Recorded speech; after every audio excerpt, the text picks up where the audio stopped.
حضرت عمر، جسے عمر بن الخطاب بھی کہا جاتا ہے، اسلامی سلطنت کے دوسرے خلیفہ اور اسلامی تاریخ کی نمایاں ترین شخصیات میں سے ایک تھے۔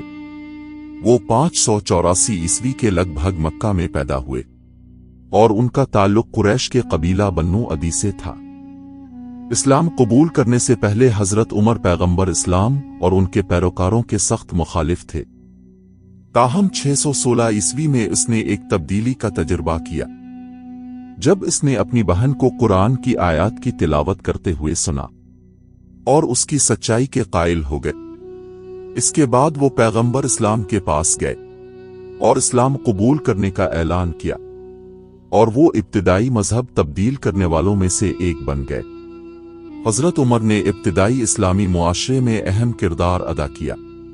وہ اپنی ہمت، حکمت اور اسلام سے لگن کے لیے مشہور تھے۔ وہ پیغمبر اسلام کے قریبی ساتھیوں اور مشیروں میں سے ایک تھے۔ 632 عیسوی میں نبی کریم کی وفات کے بعد حضرت عمر کو اسلامی سلطنت کا دوسرا خلیفہ منتخب کیا گیا۔ اپنے دور حکومت میں اس نے ایک مضبوط انتظامی نظام قائم کیا اور فتوحات کے ذریعے اسلامی سلطنت کو وسعت دی۔ وہ اپنے عدل و انصاف اور لوگوں کی فلاح و بہبود کو یقینی بنانے میں مدد دینے والے اداروں کے قیام کے لیے بھی جانا جاتا ہے۔ حضرت عمر کی سب سے اہم شراکت میں سے ایک اسلامی قانون کی ضابطہ بندی تھی، جس نے پوری سلطنت میں قانونی طریقوں کو معیاری بنانے میں مدد کی۔